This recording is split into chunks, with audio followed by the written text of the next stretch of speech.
One group of depraved sickos who have garnered ire from every corner of the internet is the Zoophile community. While many of these freaks prefer to keep their proclivities hidden, some feel it's their responsibility to destroy the stigma that surrounds them.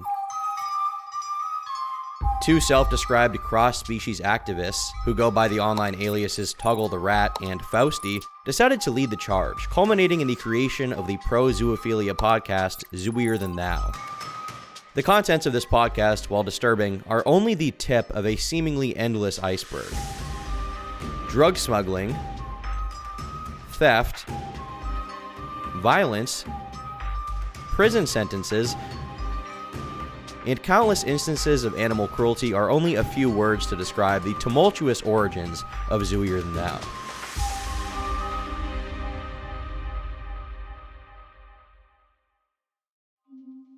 Now, our story begins with Fausty, whose real name is Douglas Spink. A majority of the information available about Doug comes from a book titled Uniquely Dangerous. Written by Corrine Maloney, Uniquely Dangerous is a 366-page biography that takes an almost apologetic perspective on zoophilia. Primarily sourced by Douglas Spink himself, it is possible that any fact about his life is masked with a certain level of dishonesty. And thus, a lot of the information presented should be taken with a grain of salt. Regardless, there is a lot of information here that gives a good insight into Doug's early life, and will help us understand just what made him so depraved.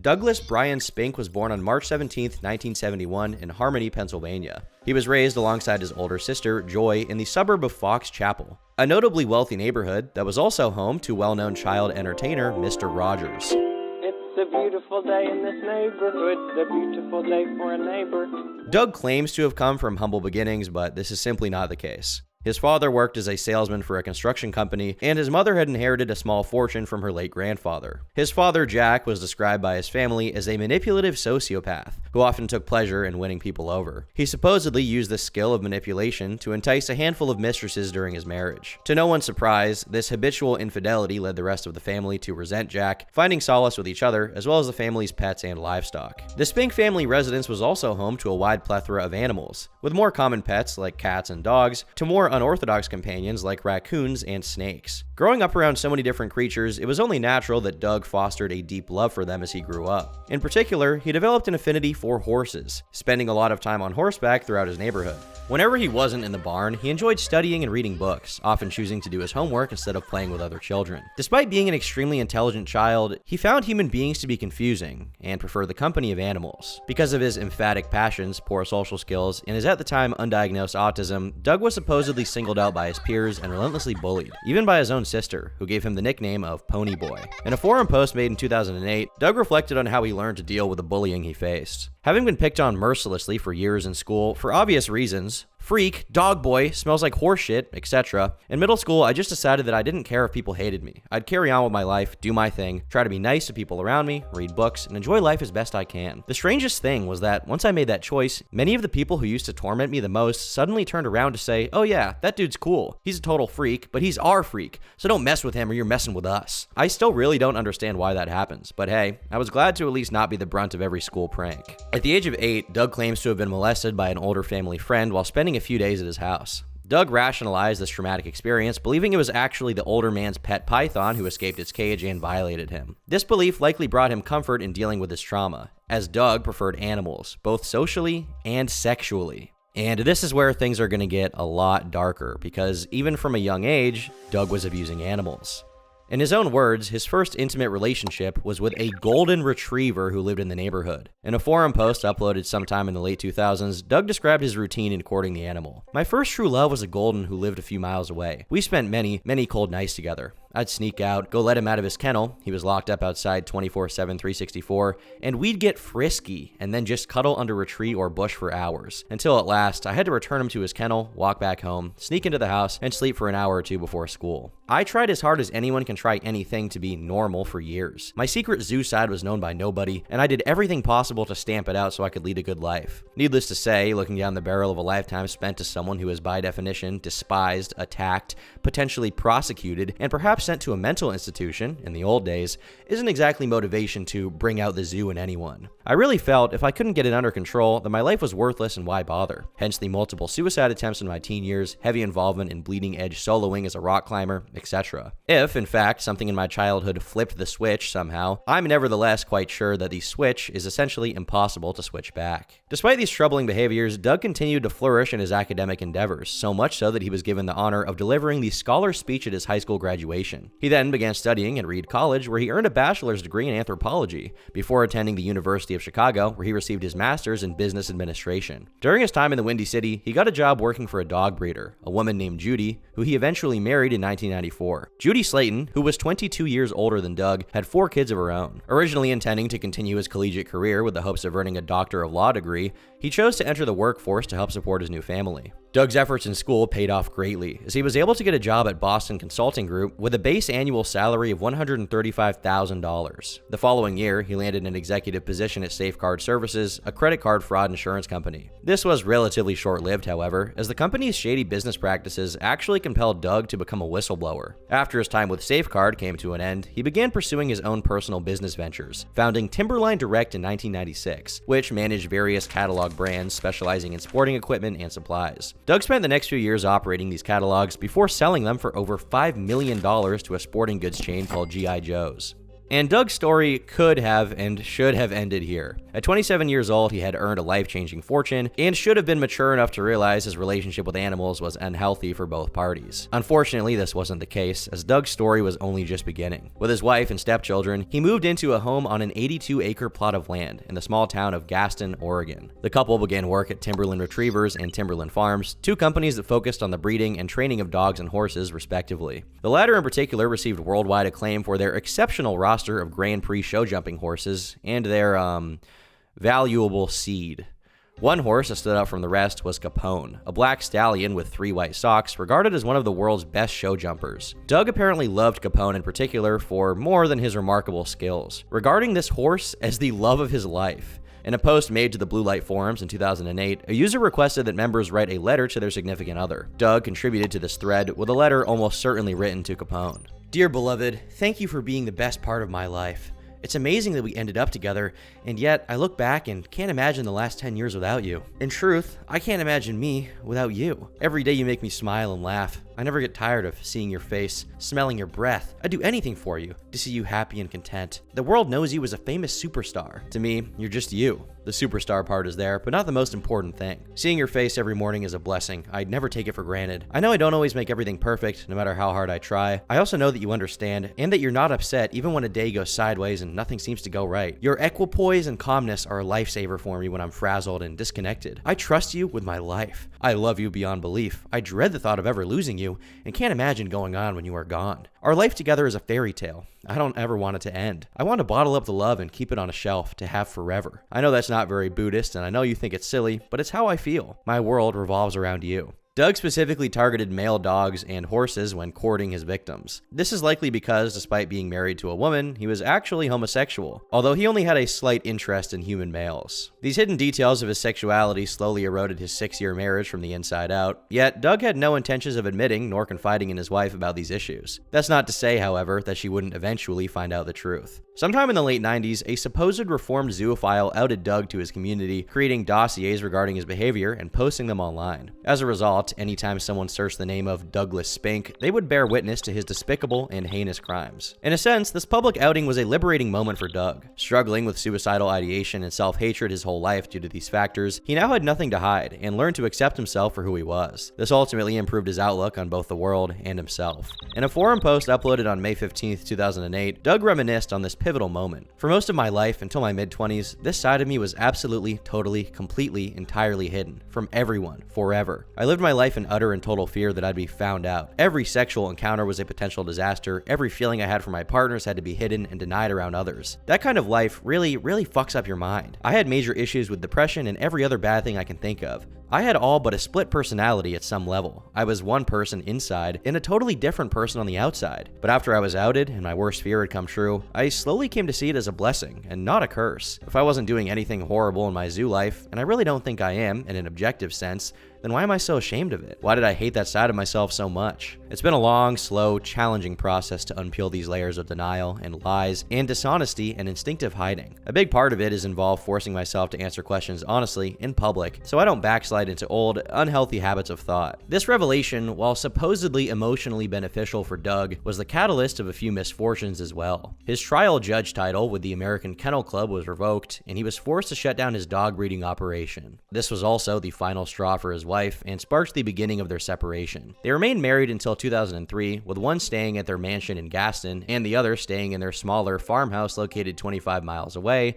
in North Plains. During this period of separation, Doug found himself in a legal battle with former associates from one of his businesses, alleging they had converted property and assets without permission, stole corporate opportunities, and breached the terms of their employment contracts. This did not pan out well for Doug, as he was ultimately found liable and forced to pay out $5.7 million to one of the defendants, a New Jersey businessman named Kit Kung. Just like that, all that Doug had worked for was gone, and he was forced to file for bankruptcy in 2002. No longer capable of affording his home loan payments, a close friend and business associate, Paul Peterson, purchased the mortgage and allowed Doug to continue living there, under the condition that he paid rent. Despite this agreement, he made no effort to contribute financially, which led the house to be foreclosed on after Peterson ceased making payments. Despite the kindness shown by Paul, Doug resented him and blamed him for becoming homeless. When the house was eventually purchased by new owners, Spink vandalized the property in a fit of rage, breaking windows, punching holes in the walls, and even smearing the home's exterior with dog feces. Facing his pending bankruptcy case, Doug made the decision to flee to Canada, in the hopes of starting a new life and dodging the repercussions. Before leaving for good, he confronted his wife Judy and requested ownership of his favorite golden retriever, Ryan. His wife initially refused, but after he threatened to gut her like a fish and hang her from a tree, she ultimately decided to give Ryan back to him. With his 5 horses and 5 dogs, Doug traveled north until he reached Pitt Meadows, British Columbia. It was there that he met a woman by the name of Corinne Super. Corinne, along with her husband Mark, were horse trainers, and strangely allowed him to stay in their barn with the animals. During this period, Doug spent a lot of his time on the computer, frequenting numerous forums related to horses, drugs, Buddhism, and base jumping. Under the monikers D-Dog, Exit Point, and Fausti, Doug made no effort to hide his proclivities, consistently making references to his 4-legged companions and the sexual nature of his relationships with them. This open acknowledgement of animal abuse on a wide range of forums would make the name Fausti in particular an infamous one. Although almost no archives from this time remain online, as many of the forums he frequented are now defunct. He also created an FAQ on his own personal website, filled with delusional rationalizations of his sick and twisted behavior. Aren't you ashamed of who you are? No, I'm not. I'm just a simple Buddhist, so I don't get to argue that my super being can kick your super being's ass. Instead, my spiritual choice is simple. I tried to do what I can to help the world to be a better place, to minimize suffering,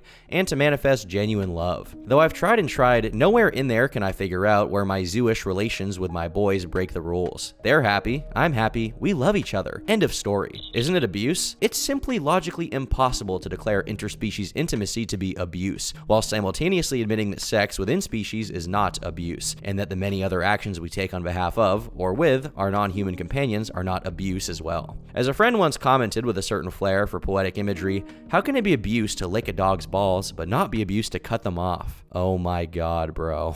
Oh my god.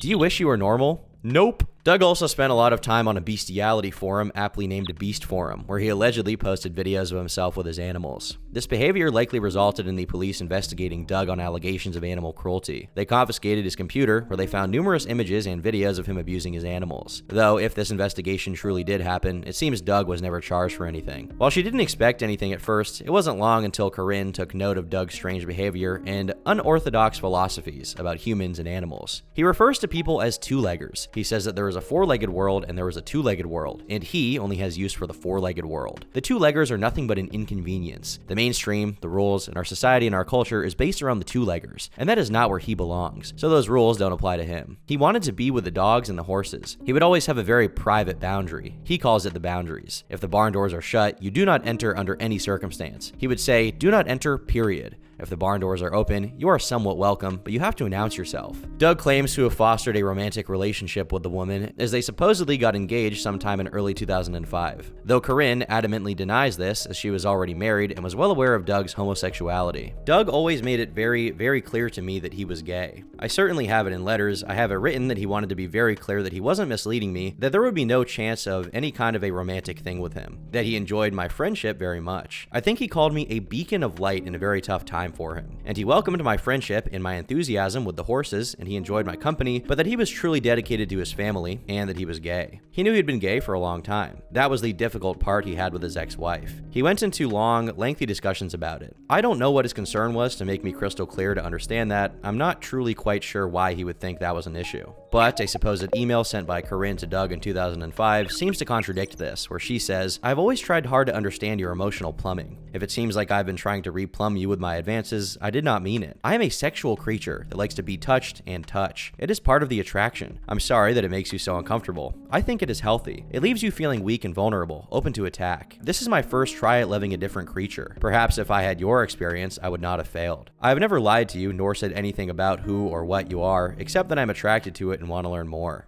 Corinne also denies that she was aware of Doug being a zoophile. However, a letter written in October of 2005 seems to indicate the opposite. "In the barn, when you told me you hoped one day I would understand, I finally get it. I truly do. I understand. It still hurts, but it feels good to understand it. Understanding you has been a challenge and a growth that I thank you for. Painful and exhausting, but full of love. It is strangely painful and comforting to learn that it is me as a species and a female, but it is not me as a person. Serious self-doubt and reflecting." That being said, as mentioned previously, both Doug and Corinne Maloney are potentially unreliable narrators. As if the prospect of lying about a romantic relationship wasn't strange enough, Doug even alleged that Corinne was a career criminal who recruited him to smuggle drugs over the Canadian border. Her background, of course, is in the drug business. Corinne Super has made her living from the drug business since she was a teenager. How would I know this? Well, she recruited me into that business when I met her in Canada in late 2003. I ended up proposing marriage to her, and we were engaged for several years. Bad idea. And for the record, though she recruited me into the business, it was my choice to do so. I take full responsibility for that. There's no evidence of Corinne being charged in any crimes relating to drugs, and she vehemently denies this claim. While the notion that Corinne was involved in illegal drug running operations is unconfirmed, Doug, on the other hand, certainly was. In January of 2005, he was located on a well-known drug smuggling route by U.S. border agents in Loomis National Forest. One of the agents at the scene claimed that Doug appeared extremely nervous, but ultimately he allowed him to go. They began tracking his activity for the next month, noting that he crossed the border from Canada 5 separate times in the month of February. That was until the 28th, when he was apprehended by federal agents with an estimated $34 million worth of cocaine at the Canadian border. The feds discovered 4 large suitcases and 1 small suitcase with over 372 pounds of coke in the back of his vehicle. Because of this, Spink was facing imprisonment of up to 10 years. However, he was able to shorten his sentence to 3 years in prison with 5 years of probation after aiding in the arrest of his boss, Robert Kessling. Doug eventually found himself in FCI Sheridan, a medium-security prison located in Oregon. In prison, he spent most of his time reading books and working as a horticulture instructor at the prison's education department. He also found time to repair the broken relationships with his parents, specifically his mother Claire, who grew distant with him during his marriage to Judy. While things were going well for Doug in prison, his sentencing left his animals without a caretaker. To solve this, he would strike a deal with Corinne Super. Under the condition that she looked after his dogs and horses, Doug leased his stallions to her and allowed her to collect all the prize money earned until his release. During his time, his horse Capone would flourish in professional competition, winning 10 Grand Prix titles in his career. In 2007, he was even ranked as one of the top 200 show jumpers on the planet, earning him an estimated value of several $1 million.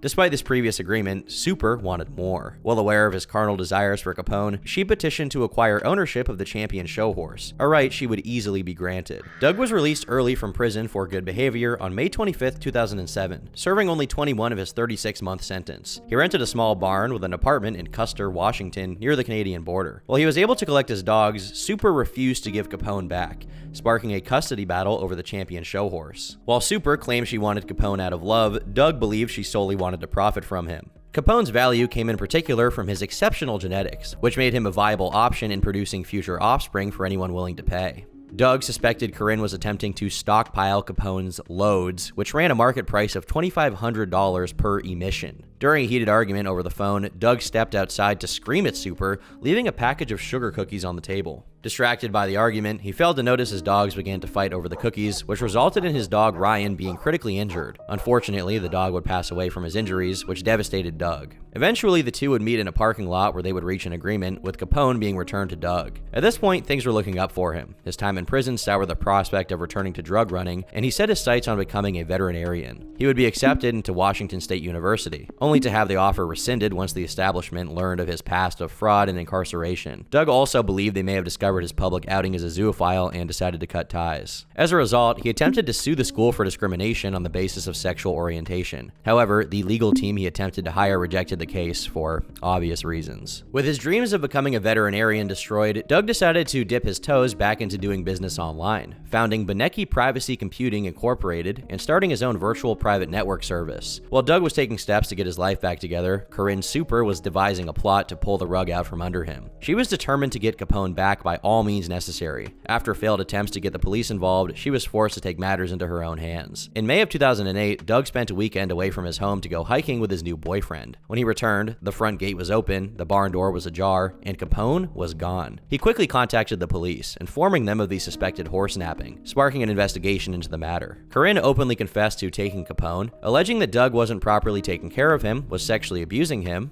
which is true, and affirmed that she is the rightful owner. This difference of perspective fueled a heated legal dispute between Spink and Super, with little progress made over time. The police were unable to assist, with the deputy assigned to the case writing the following. The investigation of this incident has been very convoluted and difficult. As of this time, it is not known who is the owner of Capone. Douglas has provided numerous documents on the behalf of Exit Point Stallions Limite to try to prove ownership. None of the documents were sufficient evidence to establish ownership of Capone. Corinne also submitted numerous documents to try to prove ownership, and none of those documents were sufficient evidence to establish ownership of Capone. I have suspected both Douglas and Corinne have not been totally honest regarding the information they have provided. I also suspected Douglas and Corinne have each put their own spin on the information provided in an effort to prove ownership of Capone. It is not known if the dispute over Capone is from a failed business or romantic relationship between Douglas and Corinne. Eventually, Doug lost his patience and devised a plan to get Capone back. Unable to enter Canada due to his probation requirements, he enlisted the help of his landlord, Sharon Monroe, to assist him in retrieving his champion show horse. Monroe traveled to Corinne's farm under the pretense of seeking advice in dealing with Doug. After Monroe left, Corinne set off to pick up her daughter from school, and while she was away, Doug's landlord returned to the farm and attempted to steal the horse. This attempt was ultimately unsuccessful, with Corinne's workers informing her of this and putting a stop to it.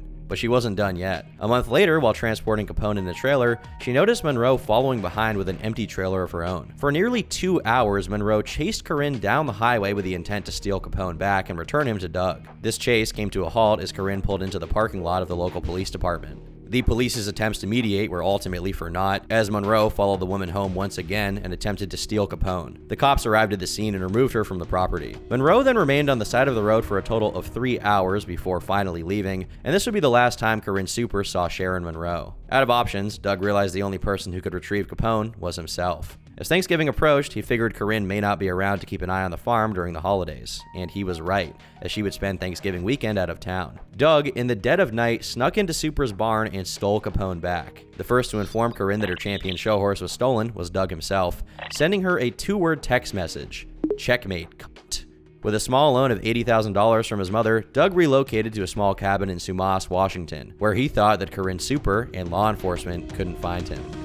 On July 2nd, 2005, Kenneth D. Pinion, James Michael Tate, and a third unknown person snuck into a local barn. With the intent of abusing one of the horses, they rubbed female pheromones on their bodies to coerce the animals to sodomize them. Tate took turns first before allowing Kenneth to go second. During this, the stallion would accidentally rupture his colon, leading to his untimely death. All of this was filmed and eventually uploaded to the internet, originally intended to be gooning material, but instead it became one of the most infamous shock videos on the internet, known as Mr. Hands. The third unidentified man dumped Kenneth's body outside of a local hospital, where he was quickly pronounced dead. Authorities began to investigate, leading them to a farm in Enumclaw, Washington. This particular farm was supposedly infamous in zoophile chat rooms as a hotspot for depraved animal abusers to find victims. On the scene, hundreds of VHS tapes and DVDs were found, containing men abusing a wide plethora of animals. Law enforcement were eventually able to trace back the video to James Tate, who was promptly arrested. Unfortunately, since there were no laws against bestiality in Washington at the time, he was simply charged with trespassing and given a 1-year suspended sentence. On the bright side, however, the infamy of this case inspired Washington state legislators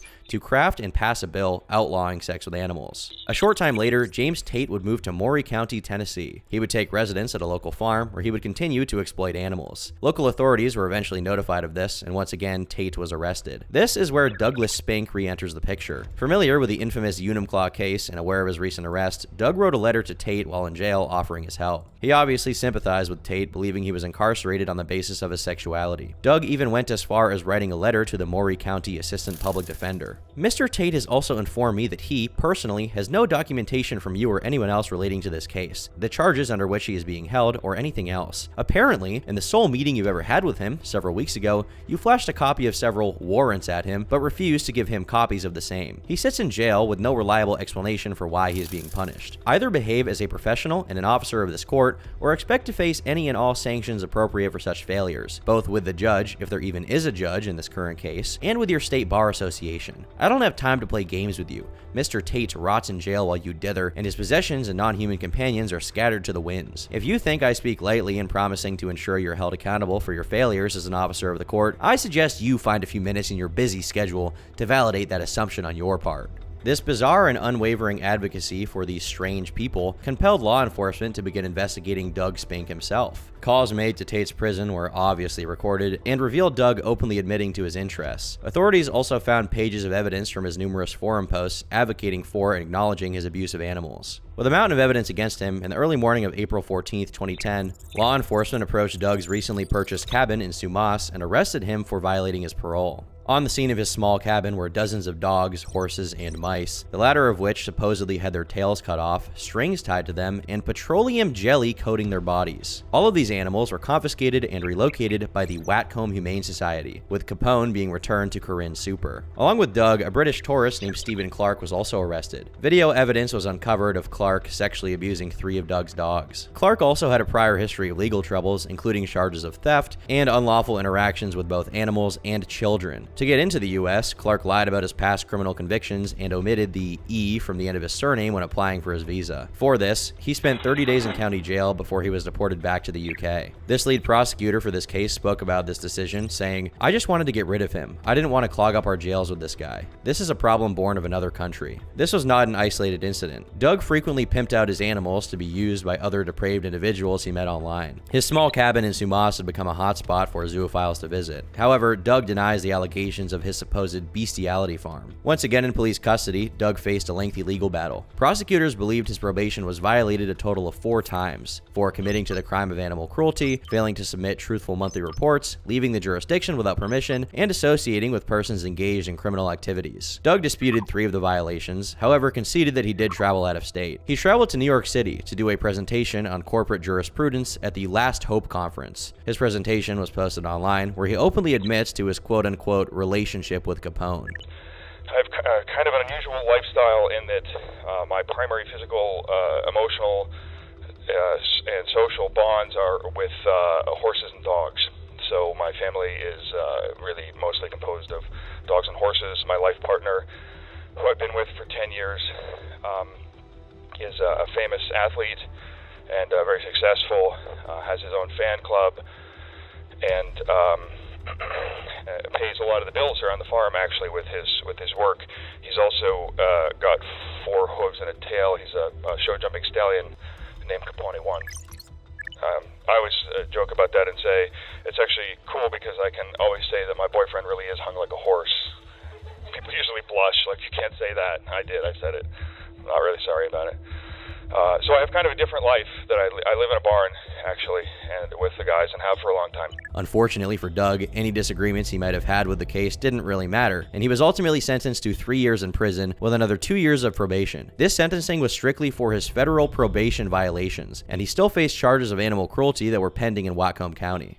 The news of Doug Spink's arrest and his bestiality farm quickly made headlines in Watcombe County. Working as a volunteer animal rescue writer for the Whatcom Humane Society, Corinne Maloney was made aware of the animal saved from Doug Spink's cabin, and it was around this time that she began to investigate the situation, conducting interviews with Doug over the span of the next 8 years. This investigation resulted in the aforementioned book, Uniquely Dangerous. The most charitable way to describe Corinne Maloney is incompetent. A more harsh interpretation is that she is a dangerously apologetic enabler. Nothing in this book demonstrates this better than its opening statement. This book is dedicated to the animals who are killed by humans when their secret lives with zoos are discovered. Corinne Maloney doesn't seem to be concerned with the animals who are taken advantage of by zoophiles. Rather, she is concerned with animals that are supposedly euthanized after their abuse is discovered. This sentiment is a common lie spread by zoophiles to deter their detractors from speaking out. They claim that if you report someone sexually engaging with an animal, you are essentially killing that animal. In reality, animals will only be euthanized if there is irreconcilable mental or physical damage. This idea, ironically, is disproven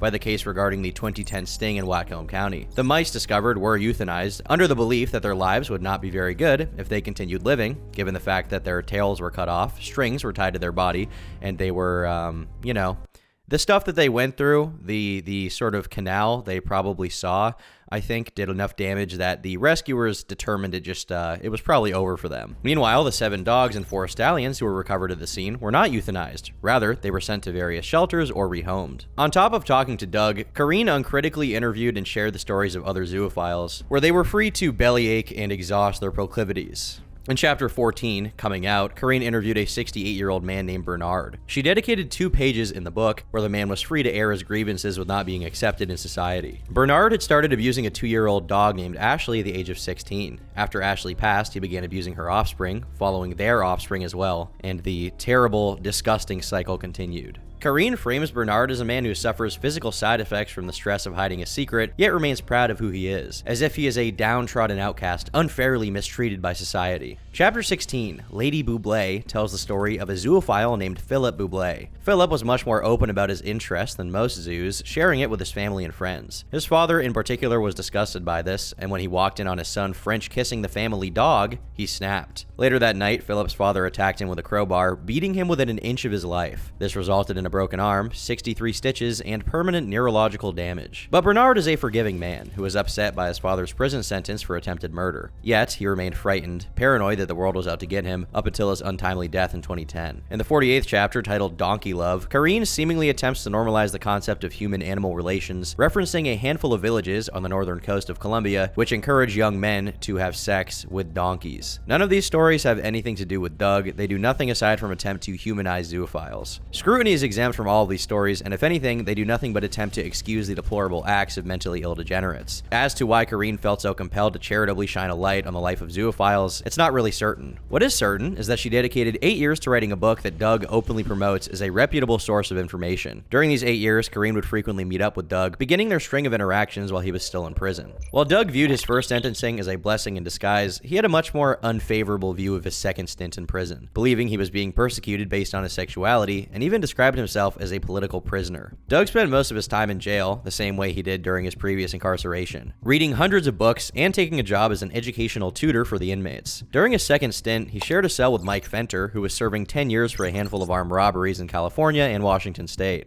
Fenter was notably disgruntled by government bailouts given to banks during the Great Recession of 2008, saying, "What I am for is real justice, real truth, and real accountability within our system of government. The money was used and is probably currently being used to get to the truth." Fenter also owned a farm called Compass Rose in Port Townsend, Washington, which his wife, Katine, was forced to run by herself after his arrest. When Doug was released from prison in April of 2013, he came to Katine hat in hand, asking for work and a place to stay. Katine, disconnected from the internet and likely unaware of Doug's past crimes, allowed him to take residence in a small trailer on the property. The probation department, which was responsible for approving Doug's housing and ensuring he was not near animals, mistakenly approved his stay in the trailer. That was until they found out he was living amongst a herd of sheep, where they then demanded he find new housing. Doug was offended by the implication, indignantly stating, "I am not a sheep fucker." Doug rented a brand new home just 11 miles away, but still opted to spend most of his time on the farm. Katine ran into issues with coyotes poaching her sheep, which Doug saw as a perfect opportunity to acquire a new victim. He convinced Katine to purchase a Caucasian shepherd named Baka, a rare breed known for its herding and guarding capabilities. Next door to Compass Rose was a dog breeding operation run by Andrew Johnston. Doug had known Johnston previously, as they had bred a litter of puppies together in 2007.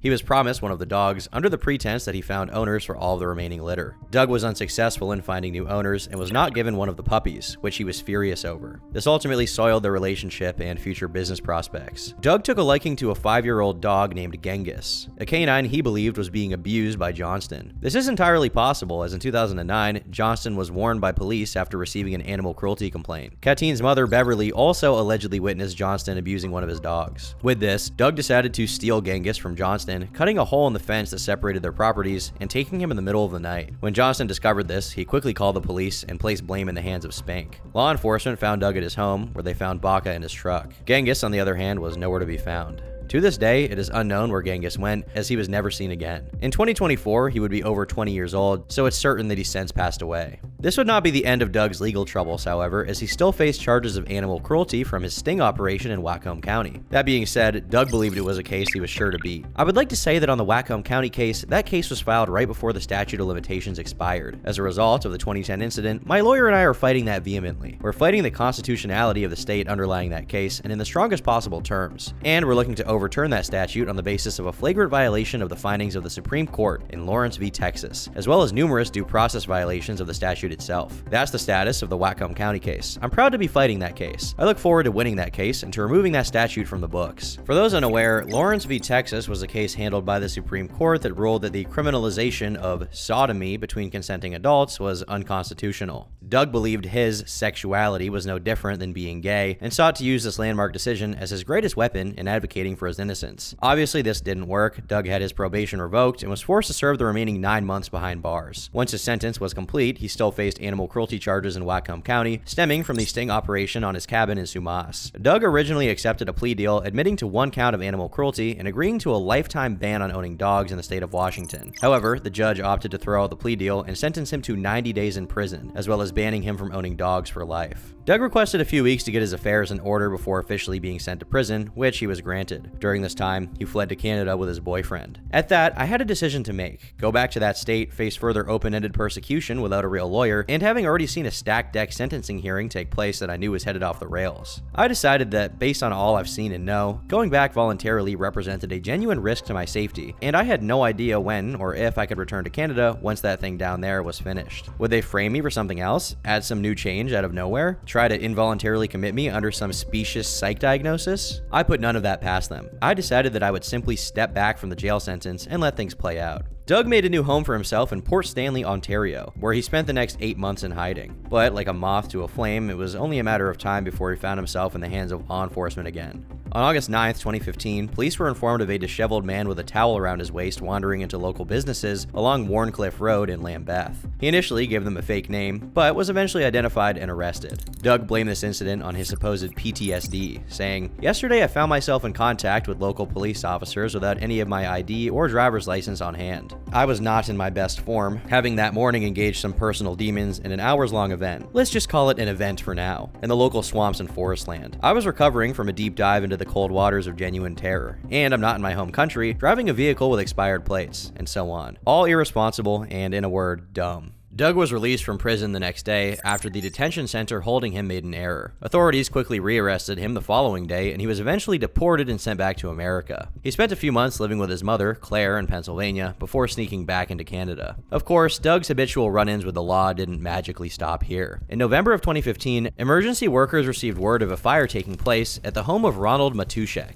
a man who had been letting Doug stay with him during his most recent stints in Canada. Eyewitnesses reported seeing Doug with Matuszek in a headlock, threatening to stab him if they came any closer. He eventually let go of the man before running away, breaking into another person's home and exiting shortly after. Police intercepted Doug and arrested him, but he didn't go down without a fight. Once in the police cruiser, he smashed both of the backseat windows, bent the radar antenna, and smashed his head on the plexiglass barrier at least 10 times. For this behavior, he served 150 days in jail and was sent back to America again. After being dropped off in New York, he returned to his childhood home to live with his mother. Doug, whose mental state had regressed severely, asked to sleep in his mother's room. She refused, but allowed him to sleep on a pile of blankets outside of her door. On the night of April 4th, 2016, Doug was awoken by a metal plant holder falling on a glass sliding door. Thinking someone was breaking in, he rushed into his mother's room, grabbed her .38 caliber revolver, and put it to his own head. After calming him down, Claire took her son to the basement to talk. Doug then rushed back up the steps and fired 3 rounds. Believing her son was dead, Claire went to investigate, finding he was still alive with multiple bullet holes lodged in the walls and ceiling. Claire quickly left to call the police at her neighbor's home, and during this, Doug began walking walking down the street in a panicked state. A random driver noticed Doug on the side of the road and offered their help.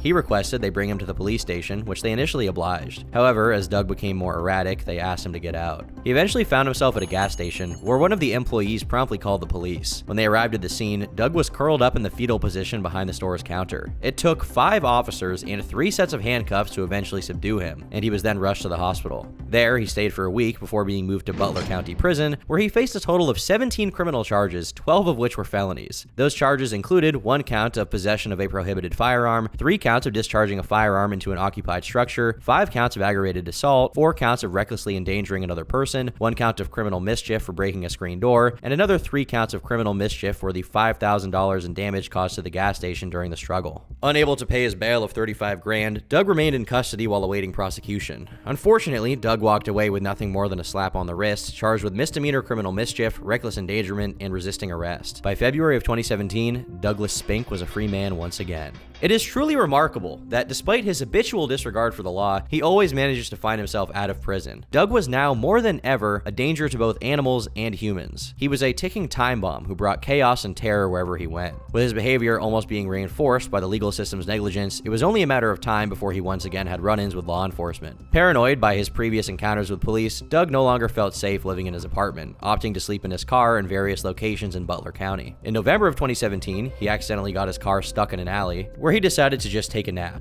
A police officer found him and attempted to take him to a hospital, as he had a mental health warrant and hadn't been meeting with a psychiatrist. Doug also had his service dog Cav with him. How he was able to gain access to another animal is beyond me, but we can basically chalk it up to pure negligence on the part of everybody involved. Doug refused to go to the police, eventually pulling a knife on his dog Cav, threatening to kill the dog if they arrested him. A 2-hour-long standoff ensued, with officers attempting to coax him out of his car. Eventually, Doug did give up and exited the vehicle, yet still refused the officer's request to get down on both knees. In a fit of rage, he charged the officers, resulting in him being tased and shot with beanbag ammunition. Doug's heart stopped beating at the scene. However, paramedics successfully revived him in the ambulance. He woke up in the hospital 3 days later and was subsequently transferred to the medical unit in Butler County Prison. He was then charged with aggravated assault, resisting arrest, and disorderly conduct. Once again, like in so many chapters of Doug's life, he found himself in a prison cell. Doug spent the next 11 months incarcerated, being released sometime in October of 2018. It was around this time that he began treatment for his recently diagnosed stage 4 cancer. This diagnosis was terminal, and his death was imminent. He knew his time was running out. Instead of achieving liberation for zoophiles and their furry companions like he dreamt of, he wasted a majority of his life running from federal authorities or rotting in prison. Now he was confined to a bed, staying in his childhood home with his strongest enabler, his mother. During this time of waning mortality, he felt compelled to make one final push. Over the years, Doug attempted to organize a handful of social justice campaigns, obviously with the goal of normalizing and destigmatizing zoophilia. The Deep Justice Network was created by Doug sometime in late 2013, which sought to build a legal defense fund for zoos. Taking inspiration from civil rights movements of the past, this network pathetically attempts to draw comparisons to anti-black racism, sexism against women, and homophobia. The Deep Symbiosis Institute, also founded in 2013, was an attempt to intellectualize the topic of zoophilia as if it's a human condition worth understanding. In this, Doug seeks to redefine the meaning of zoophobe. Traditionally defined as the irrational fear of animals, he describes it as the bigotry which manifests itself as a violent, irrational, often inexplicable hatred of cross-species intimate relationships, and of the general concept of non-human sexuality and sexual identity. Then there's Can't Be Porn, which is potentially the most depraved of his efforts on the surface. This was a Twitter account that featured videos of animals engaging in intercourse. The intent was seemingly for him to try to point out that if animals can't consent to sex, then animals having sex with each other isn't sex at all. A mind-numbingly stupid argument that fails on all fronts. But the most notable of all these efforts is the Cross-Species Alliance. This organization is the epitome of Doug's beliefs and rhetoric. Like previous movements, the Cross-Species Alliance morally postures that those who despise zoophiles are equivalent to racists, sexists, and homophobes. Its biography also includes the hashtag LGBTZ, created in a pathetic attempt to retcon these freaks into the LGBT community. However, Doug's final push for justice was his most infamous yet. On March 7th, 2019, a Twitter account named The Exposure Solution would tweet the following: "We have a problem. Animals are being taken advantage of every single day, and people are too ambivalent to do anything about it. Exposing zoophiles is the solution to the problem. We need to put them out where everyone can see them and expose them for what they really are." Zoophiles like to call people zoophobes when they call out their behavior. If you wear that title with pride, then join our hate party movement. We'll show zoos exactly how we feel about their sexuality. On March 20th, 2019, we will be launching a new podcast, the first of its kind, dedicated to exposing the zoo community for what it is. We want outrage. Help spread the word. We're going to start a movement and change the conversation forever. Join the hate party. How do you join the hate party? Easy. Use the hashtag #hateparty tag on Twitter. Follow us and check out our site expose.id. Tell everyone exactly what you think about zoophiles. And of course, tune into the first episode of our podcast, The Exposure Solution, on March 20th. What can you expect from our podcast? Right off the bat, we'll be exposing a secret zoophile, someone who's pretty famous in fact. We'll have another one for you every single episode. So we hope you're ready to show your teeth, #hateparty. We want all ears tuned in on March 20th. Inevitably, that day would come and the Exposure Solution would go public. The first Zoophile to be exposed is a household name in the fantasy community. He's even appeared in movies, on television, and has had roles in video games. This Zoophile is the Lord of Horses himself, Shadowfax.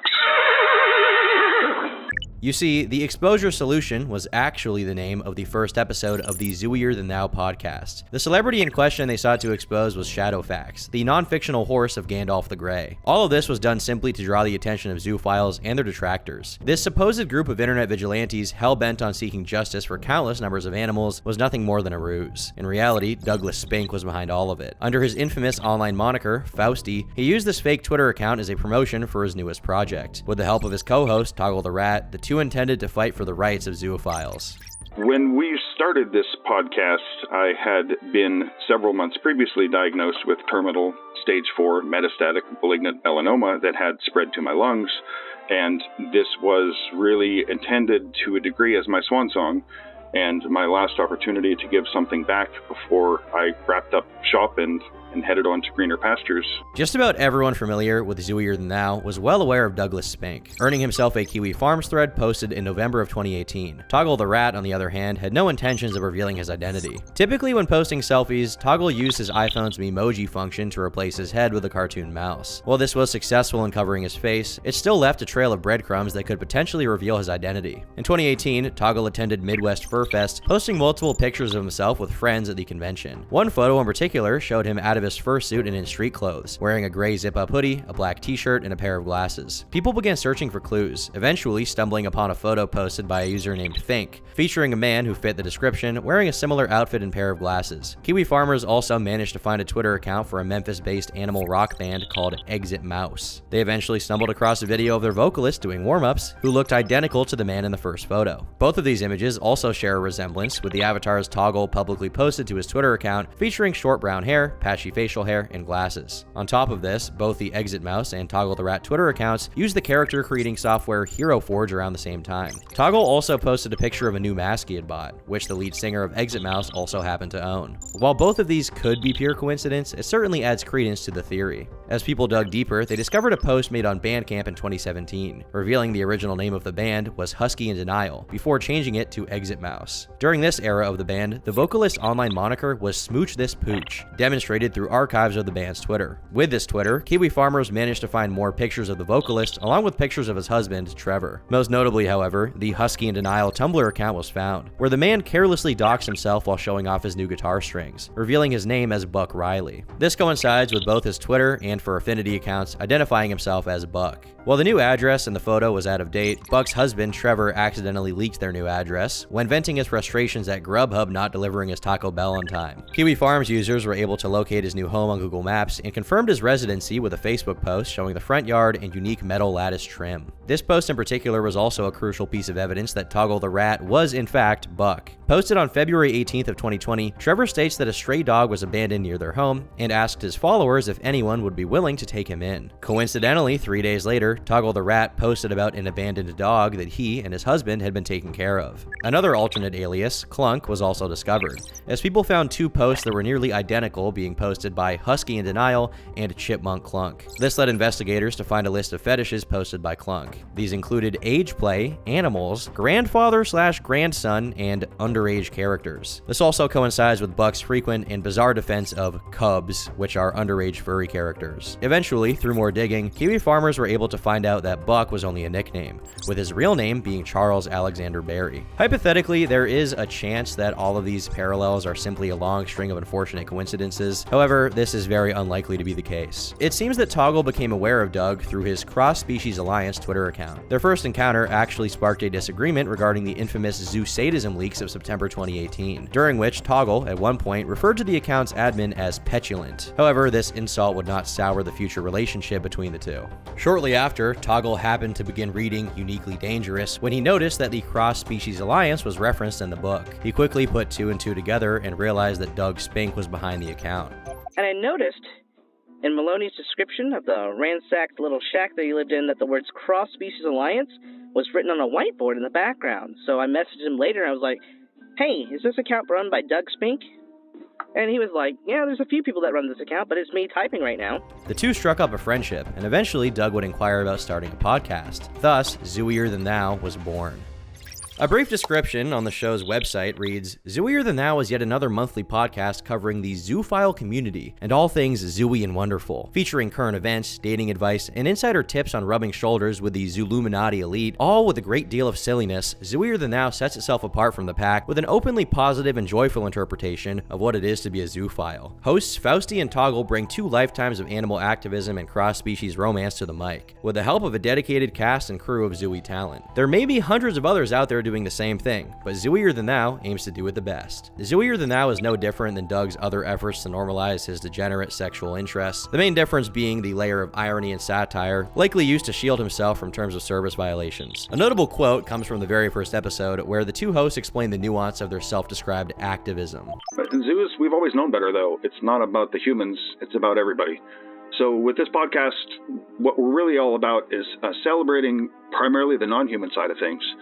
Their agency, their wisdom, their interests, and above all else, the well-being of the non-humans that share our lives. Mm-hmm. They do deserve their own voice. More than that, they deserve to have their agency and their adulthood both respected and embraced. So true. And treating animals as if they have no desires, no free will, no autonomy, it's dishonesty like that which allows us to tolerate heinous factory farm practices, to imprison and torture hundreds of millions of our sentient brethren. That and more. To castrate them, to mutilate them, to literally cut off the adult parts of them. A purely non-consensual violence towards victims who are completely unable to defend their own bodies from these attacks. All of these terrible, terrible things we do to other species serve to reinforce a frankly evil worldview that sees animals as sexless, powerless, childish, forever enslaved, quote-unquote, lower beings. Everything about that is just awful. We as zoos directly challenge the assumed separation of humans from everybody else who shares residency on this planet with us. As zoos, we undermine that imaginary distancing by truly and genuinely embracing our non-human colleagues as equals, as friends, as partners. The irony of advocating for animals as helpless victims of attacks and castration, only to moments later describe them as equal to human beings, is laughably stupid. Especially when you consider things like animal castration typically happen in the context of medical benefits, food production. Nothing positive comes from having sex with your dog. Logical fallacies are a staple of the Zooier Than Thou podcast, with a healthy dose of cope and cognitive dissonance. To be fair, this is unsurprising, considering it's pretty difficult to make a good faith effort to defend zoophilia. Zooier Than Thou also dedicates time to responding to fan mail in a segment called Ask Zooey. It's severely unlikely that any of this mail is actually real, considering the first bit of mail they read was written by a dog, in their words. In this section, the two hosts dedicate time to essentially joking about the abuse of animals, in the same way that a regular human might joke about normal sex. Our first letter today comes from Noddy in Nova Scotia. Noddy writes, Dear Zooey, I love my human dearly, and recently we've decided to take that to the next level. But I've discovered he has a very strange fetish for peanut butter, and I simply don't understand.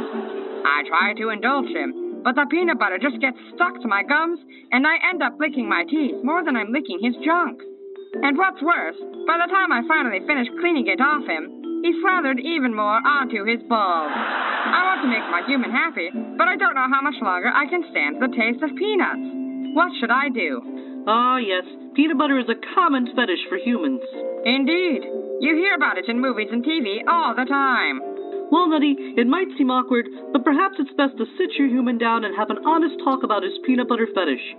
Often, humans believe that their partners love the taste, and by continuing to indulge him by licking it off, you're accidentally reinforcing this expectation. It's very uncanny to see how desensitized these individuals are to their disgusting habits. They also use this segment to go into graphic detail about how to coerce animals, which for obvious reasons I won't be showing you. But the real cherry on top for these podcasts are the sponsored segments. You may be asking, who would sponsor a podcast like this? And the answer is no one. The sponsorships are fake. These sponsored segments, much like their Ask Zooey segment, are satirical ad placements for fake companies and businesses who also indulge in the exploitation of animals. Looking to spice up your night with an unforgettable experience? Come on down to Tijuana Tommy's. Tommy's delivers what we assume is an authentic Tijuana experience. Tamales, sports, and live talking shows. Visit us every weeknight from 5 to 8 for our happy hour drink special. 2 bucket martini shots. Right from the tap for only $2. It's likely that Toggle and Doug loaded their podcast to the brim with jokes and irony to feign some sort of satirical identity and avoid the repercussions of YouTube's terms of service. This doesn't work too well for anyone familiar with Doug in particular, as he has a long online paper trail indicating he means everything he says. Most of the episodes in this podcast follow a similar structure, with a solid chunk dedicated to quote-unquote parody, and the rest dedicated to genuine advocacy for zoophilia. That being said, it's important to highlight and dissect some of these specific talking points and notable events of the show's history. One event that happened 5 months before the podcast starting up were the aforementioned Zoosadism leaks of September 2018. It all started when a Twitter user by the name of Zoodenim uploaded a thread exposing a handful of prominent furries as Zoosadists. Some of these names include Zyro, Techno Husky, and Kiro the Wolf. Attached to these tweets were chat logs and videos featuring various animals being tortured and abused. Zoodenim was a zoophile themselves, who claimed to be disgusted by the actions, messages, and videos shared in various Telegram chat rooms they frequented. You see, Zoodenim claims that zoophiles, who have relations with animals, are totally fine, while on the other hand he calls out zoosadists, which are people who derive pleasure from physically maiming animals. Doug himself makes his hatred of zoosadists no secret. Zoosadism, by definition, is the torture of other beings in order to derive pleasure from the pain they experience. This is one of the most horrible, most evil, most fucking disgusting things that human beings can do. There is no clinical or documented connection between zoosadism, which revolves around pain and misery and is not sexual in any meaningful sense, and zoophilia, which is a sexual orientation and involves reciprocal intimacy between adults who choose to engage in sexual relations with each other. The reality is, as much as he postures about it, Doug doesn't actually care about animals in the way he'd like you to believe. His history of pimping out his self-described lovers and putting knives to their throats is the greatest indication of that. Rather, his hatred of zoosadists likely comes from the bad smell they leave behind. Doug attempts to promote zoophilia as a normal and healthy sexuality, and claims the existence of zoosadists do nothing but accelerate anti-zoo rhetoric. Yet, Doug was not entirely thrilled with the leaks. In fact, he goes out of his way to discredit the information revealed, and even stands up for the most prominent individual, Kiro the Wolf. These aren't leaks, because there's no way to confirm the authenticity of what's actually been released, the majority of which is really just text files that people claim are Telegram chat logs. And unfortunately, some people involved in hyping this up last fall were actually caught circulating fake and even malware-laden documents during these claimed leaks. So there's no way to know what's real and what's fake, text-wise. Obviously, I'm not denouncing anyone without actual evidence they did something. Not just someone else said that they heard that some other guy heard that kind of kindergarten bullshit. I asked to see the evidence for these accusers to point to images or videos. If the evidence existed, we'll make it public. Not text chat logs, which are so trivially easy to fake. I personally hope that Kiro can survive this terrible episode, and whatever his strengths or failings as a person and as a young man in the community at large, that he can use this experience to become stronger, wiser, and more compassionate in the future. Doug prefers that zoosadists be dealt with privately and quietly, likely because any negative attention drawn to them will also reflect on zoophiles. Despite claiming to be disgusted with zoosadism, he intentionally avoids getting the police involved when dealing with them. I've already disclosed my own history in working with ad hoc groups to address zoosadists in the past. For us, it's simple. It wasn't about getting lauded publicly or getting people arrested or getting people ostracized from the community. For us, success was making sure these people could never hurt another animal ever again. That's the goal, obviously. Now, short of that goal, we would deem our efforts to be a failure. That's pretty simple, isn't it? The reason you go after zoosadism isn't because they, quote, make us look bad, or because it's fun to chase people around, or because you don't want them bringing heat on you by being around. No, you do it because they're monsters. They hurt others for pleasure. That's just so damn clear. And as animal lovers, that really does seem like the reasonable benchmark for the success of a project like this. Okay, so using that as a benchmark, let's take a look at last fall's zoosadist leaks and determine just how successful they were.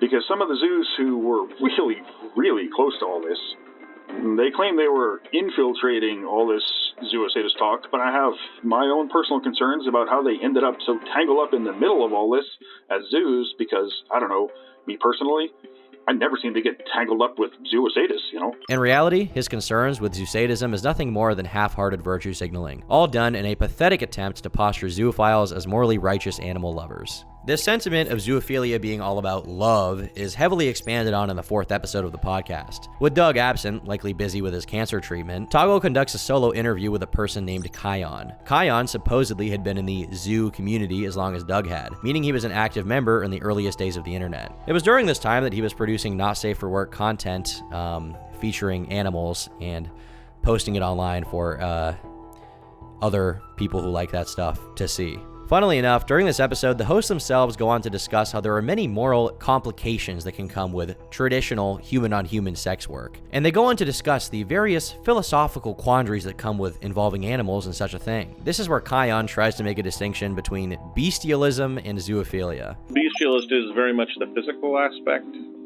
more of a, it's titillating because it's a dog, that there's an interest in sticking a dick in something or receiving a fucking from an animal that's exciting and novel because it's an animal, rather than having formed any sort of relationship with the animal, right, of trust and familiarity.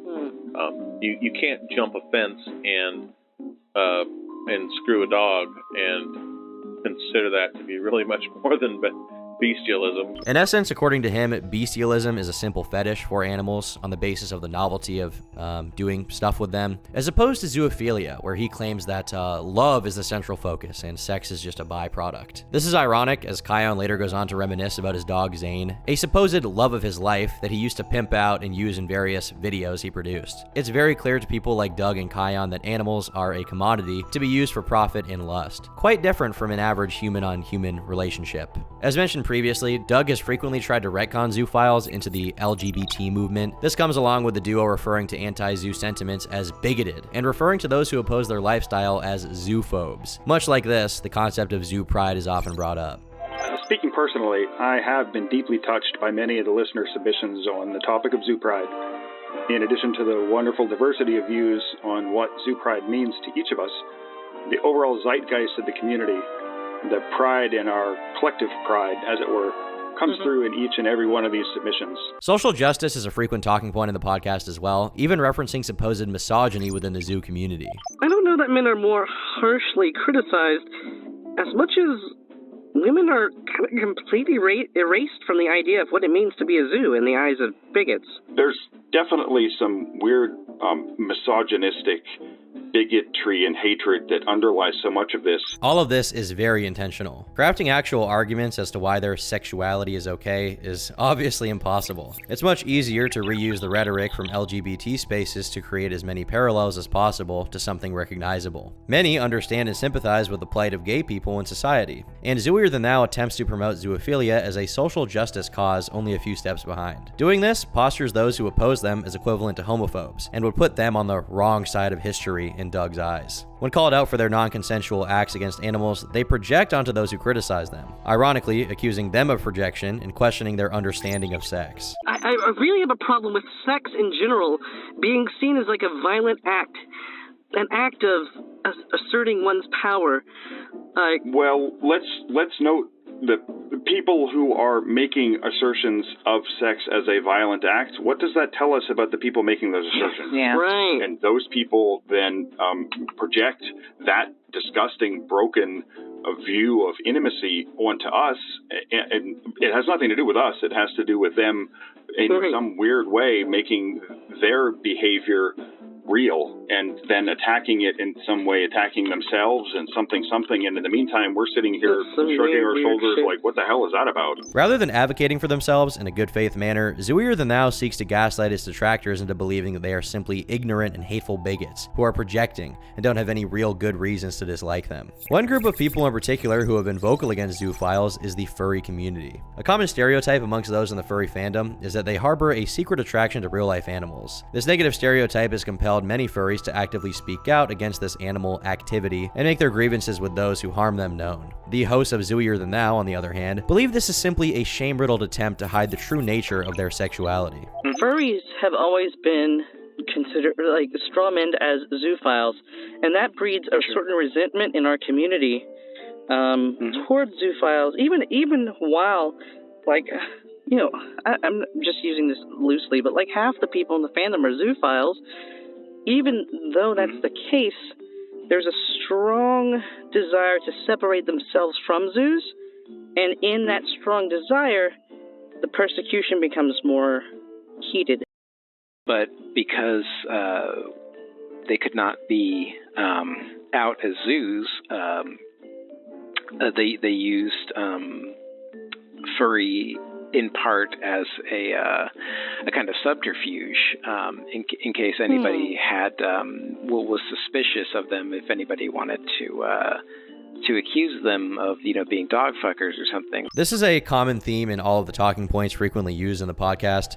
Zoos are never the ones to blame. It's everyone else's fault but their own. This belief is further exemplified by the host's insistent rants about a man named Randy Zoobuster Pepe. Randy was a supposedly reformed zoophile who turned on the community and outed as many people as he could in the late 90s, and Doug was supposedly one of his victims. In a thread posted to Toggle's Twitter account, he shares a very interesting take on Randy's involvement with the current stigma around zoophiles. He claims that Randy single-handedly spawned the hatred that zoophiles face today. It was his original idea that having sex with animals was bad, and no one else thought it was the case until he convinced them. He even supposedly crafted the quote-unquote false paradigm that animals can't consent. That's right, guys, we've all been unknowingly brainwashed by this one guy from the 90s. We're the weird ones, we're the bigots, we're the deranged lunatics degrading animals, not the zoophiles, no. And it's all Randy Zoobuster's fault. Zooier Than Thou's first season is 24 long, excruciating episodes chock full of delusion and projection. Rarely, if not ever, do they make actual arguments as to why animals are capable of consent. Rather, they spend a majority of their time talking about how hard their lives are and blaming everyone else for not understanding them, all while throwing in a healthy pinch of buzzwords and social justice quips to feign some sort of intellectual and important discourse.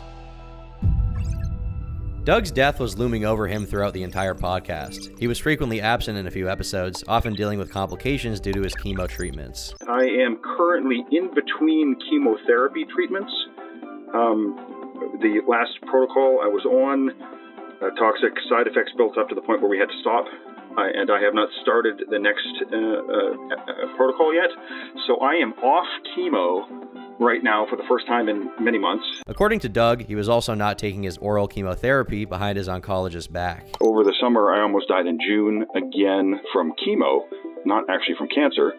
I have been off chemo since June 20th.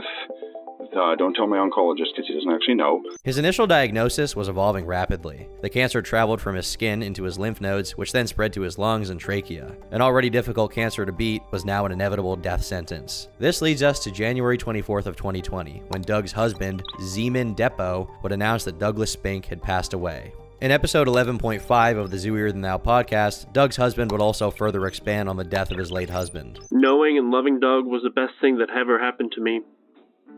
And I know that he touched a lot of people's lives. Perhaps the most profound thing he did was to, as you say, choose the hard battle. He stood for all of us, whether they wanted him to or not. He always stood morally upright, whether keeping the confidence of any zoo who spoke to him, or proclaiming to the world that we are zoos, we are here, and we are creatures too, and deserve to love and be loved in return in all aspects. This episode features a plethora of friends, colleagues, and fans of the podcast who shared their thoughts on Doug. And one notable guest was Corrine Maloney. If there was any doubt she sympathized with Doug Pryor, going out of her way to give a remembrance of him certainly proves otherwise. An outspoken and controversial figure, he garnered worldwide attention. He was adored by some just as he was hated by others, and that was fine with him. In all of history, until the end of time, there will never be another story or another person quite like this one. Toggle, of course, would also share his thoughts about Doug, establishing what he believes his legacy should be. I think he'd want to be remembered for being just one of many positive forces in his community, one that inspired others to be more positive and to do all the things he couldn't do in his lifetime. Those of us at Zooier Than Thou who knew him in person will remember him as strikingly genuine and sharp-witted. He was warm and kind, and he cultivated an undying sense of hope. He saw a future many of us couldn't see at first, and he helped us share that hope for a better future with our entire community. Following Doug's death, previously special guests of the podcast stepped into a more permanent role. To this day, the Zooier Than Thou podcast continues to upload to YouTube. Despite being previously taken down, new accounts were quickly created with no issue. It seems like for the time being, YouTube negligently allows this podcast to continue to exist. After the legal system consistently failed to put a stop to Doug's endless reign of chaos and abuse, cancer would save the day. While many celebrated his death, there were, of course, many like-minded freaks who mourned his passing. The most chilling aspect about Doug's life was the countless number of zoophiles who truly believed Doug Spink was a civil rights activist fighting for a just cause. A man who led a life of constant abuse and violence is fondly remembered by many as a hero. Make no mistake, Douglas Brian Spink was a mentally deranged animal abuser, no matter how hard he tried to convince others or himself that he wasn't. Even at a young age, he hated himself for the feelings he had, only deciding to indulge under the guise of self-acceptance. The man who claimed his love for animals was healthy had no problem pimping them out to other sick freaks and putting their lives in danger. His cross-species activism was nothing more than a pathetic attempt to excuse the monster he truly was. Doug existed in an eternal state of delusion, and he died the same exact way. But, as one Kiwi Farms user puts it, when the only people who are sad about your death are people who have sex with animals, you've lived a wasted and useless life. I've been Turkey Tom, thanks for watching, and until next time, leave me alone.